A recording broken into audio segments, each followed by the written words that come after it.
This is the Charleston Wedding Podcast, your ultimate guide to everything you need to know about planning your dream wedding in charming and historic Charleston, South Carolina. Breathtaking venues, captivating traditions, the latest trends, and expert advice is here on the Charleston Wedding Podcast, bringing you insights from wedding planners, photographers, caterers, florists, and other industry experts who call Charleston home. Now, here's your host, Kathy Baxley-Stewart. Hi, hope y'all are doing well today. Welcome to the Charleston Wedding Podcast. Before we get started, I have a special guest for you today, but I've got some information as well. It's some U.S. wedding statistics, given by the Wedding Report. So I wanted to give you a little bit of information about that. So one of the things that they talk about is the cost of weddings these days. So in 2023, the average cost, and this is for the United States completely. So I'm sure that this varies depending on which state you live in. But for 2023, it is $30,266. So to me, I felt like that was sort of a reasonable cost. It sounds like that. Charleston in itself may be a little bit more expensive. I'm not sure. For 2024, $31,118. For 2025, $31,695. So you can see it kind of goes up a little bit. So if you can book your vendors early, you're probably going to get a better deal. So probably a good idea. Just thought we'd throw that at you. Other things that they talked about were wedding businesses. Are they better off than they were a year ago? 36% are better, 35% are worse, and 27% say about the same. So that's, I guess it kind of depends on your outlook and what kind of marketing you're doing. And one of the other things they talked about was guest count for a wedding, like how many guests are coming. And we all know that COVID sort of did a number on the guest count thing. So people were having smaller weddings, smaller get-togethers. So 35% of weddings are cutting their guest count. And I know y'all see me looking at notes, and those of you who are watching this and not just listening, we have no teleprompters here. So I have my notes. I'm going to be looking at those. So 35% of weddings are cutting their guest count. So they're having a little bit more intimate weddings. And they're probably spending less money because of that, because they have less guests. So I want to get right into our special guest today, which is Kim Findlay, and she is the owner of Coastal Creations Florist. Hi, Kim. Hi, Kathy. How are you? I'm doing well. How are you? Good. Very good. Good. I bet you're a little bit tired from all the wedding industry hoo-ha going on, right? I mean, it's been busy. Yeah, we just came out of our busy wedding season. It slows up a little bit now because of the heat, but we're booking but we book crazy like this month and August, which is great. And then we go back into huge wedding season. Okay. So let's start with a little bit of history for you. So Kim and I know each other because she does the Charleston Bridal Show with me, and we've known each other for years. And I may know some of the answers to these questions, but I'm going to ask them because I want everybody else to know you as well. So how long have you been a florist, and how did you get into being a florist? I've been a florist. I don't want to age myself, but probably for about 35 years. I started in high school. I just wanted a part-time job. Yeah. I was 13. Well, junior high school. And I started when I was 13, and I just absolutely loved it and just stuck with it ever since. Okay. Well, that's awesome.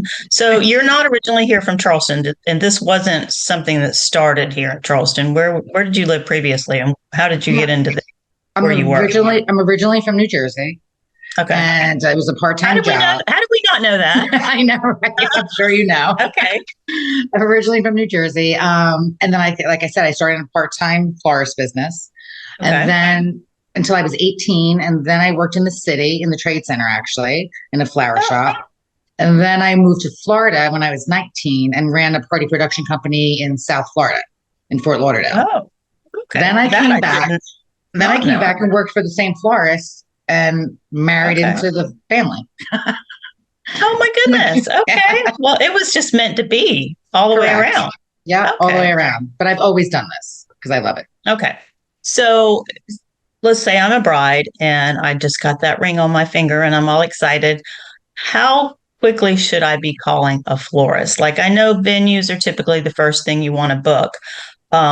Comes next. I mean, is a florist like right second, third, whatever? How does that work? I would say venue obviously first, probably photographer second, and then you should do your florist. A lot of people have a misconception that they could call the florist like 3 months before or 4 months before. Here in Charleston, that's not true. It's a very busy wedding industry down here. So I would say a year in advance. Okay, because you guys stay really, really busy. And I've always heard that, book your weddings at least a year in advance if you want to get the vendors that you want. Correct. Because they do stay booked.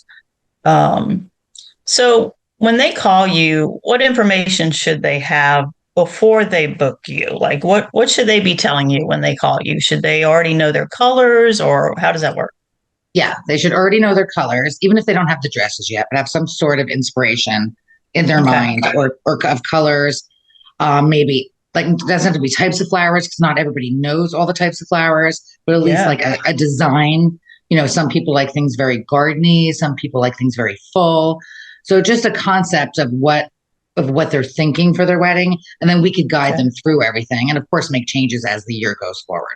Podcasting has exploded in popularity, especially local podcasts. As of 2022, 62% of Americans have listened to a podcast. 38% have listened in the last month. 26% in the last week. The podcasting audience is booming with no signs of slowing down. Call the podcast hotline to be featured on these podcasts or to receive information about podcast marketing. Call 843-530-0403 or visit carolinapodcasts.com. So if they're looking at Pinterest, which I'm sure you have a multitude of brides coming in going, hey, I saw this on Pinterest. You can work with that, right? Oh, totally. And that's a great inspiration too, especially because most of the brides down here are a destination. So a lot of them are booked through online, or through the phone. So Pinterest is really important when they send it to me because I can get an idea of what they're thinking and then I could guide them. Okay. So all your flowers aren't necessarily local. You order from everywhere, don't you? Hardly anything's local. Almost everything is from all over the country. The only thing you're going to get, the only thing you're going to get local is like seasonal spring flowers, garden flowers like zinnias, and like that weedy kind of flower, like solidago, and that's a small window. So most things are always imported. Okay. Well, I've seen a lot of your bouquets that you do for us at the Charleston Bridal Show. And they're flowers, obviously, that like I've never seen before. They're just like, oh my gosh, these things are amazing. So are they United States based, or do you order flowers from overseas? How do they get them to you and keep them fresh? It's not United States based. I mean, some is, but it's a very small window. Mostly everything comes from out of the country. I get a lot of things from South America, like hydrangea, garden roses. A lot of flowers come from South America. A lot of things come from Africa. A lot of things come from Holland. Your Holland flowers are going to be more expensive, but their weather is opposite ours. So we can get things for the brides like in January from Holland that we can't get here. So it does come from, mostly comes from all over the place. Well, I know we have pictures, so we're going to be showing pictures throughout this just to give some brides an idea as well. So what's the biggest misconception in the flower business? Cost. Okay. A lot of brides don't realize what goes into creating even one bouquet, let alone the whole entire wedding. A lot of people think like flowers are overpriced, but they're not, because it's really based on the labor. Because it's not something, there's no shortcut. It's got to be, it gets flown in, then it gets trucked in, and then you have to clean it. And then you are physically lifting buckets and doing all of that. So most of it's like labor. It's not actually the flower cost. And I think that's the biggest misconception. It just takes it's the time that it takes to put all of this together the way their Pinterest pictures are looking, right? Correct. It takes so many people to get to that point. And then even after their wedding, then it takes another whole staff to go clean it all up. You know what I mean? So it's just So speaking of staff, you have a staff, correct? Correct. Okay. I mean, is it you have like a big staff that works with you, or is it just depends on the number of people that are going to be in the wedding, like what size the wedding is? Correct. It depends on how many staff members. Okay. We have about 7 full-time employees, and then I probably have about 10 part-time employees, like a whole setup crew, depending on how busy the weekend is. And just depends on the time of year as well, right? I mean, what's your busiest month here in Charleston? Well, there's a lot of busy months. Spring is always really busy. Spring is always busy. I'm going to say 8 months out of the year, you're slammed down here in Charleston. Oh, okay. 8 to 9 months out of the year. So you have spring and you have fall, which are the 2 biggest seasons down here, just because of the weather. It's not as hot. You know what I mean? True. So a lot of people and a lot of weddings are outside. So those are going to be your busiest seasons. Okay. That's awesome. Why I say book it a year in advance if it's going to be the spring. Yeah. Well, and Charleston, in years past wasn't that way. It wasn't so busy. So what moved you here to Charleston? Was it the family, or how did you get to Charleston? I'm kind of backtracking a little bit, but it just made me think about it. How'd you get here? Because Coastal Creations, the name of your business, it's a very Charleston-y name, I guess you'd say. So how did that happen? We, me, my husband, and my son, we always had a condo in a vacation home in Surfside Beach. Okay. So we sold our business up north, the family business, and we were either going to go to South Florida or here. And my husband was like, let's try Charleston because we love South Carolina. I probably couldn't make money in Surfside Beach because everybody's retired. So we're like, let's go to Charleston. Okay. All right. Unless you're the old bachelor that's coming on, right? And all the older people are getting married, right? But this seems like a little better target audience. Yes. And I actually love Charleston. I love the city. I mean, I think it's great. And the venues are to die for. So we just decided to come here and it actually worked. Wow. It is so funny how it happened because I know when I bought the bridal show, it was not a big destination place. Like Charleston just wasn't. It was really sort of a part-time thing for me when I did that. So, and then it just blew up. And it went crazy and everybody realized, oh, Charleston's such a great place. And I think a lot of it had to do with like the magazine articles that come out that talk about how Charleston was like the #1 voted city and all those things. So then everybody was sort of like, oh, there's so much to do here, so why not get married to Charleston or why not even move to Charleston? So that's happened a lot as well. Are seasonal flowers less expensive? So somebody's having a Christmas wedding and they say, oh, I want red poinsettias. What do you say to that?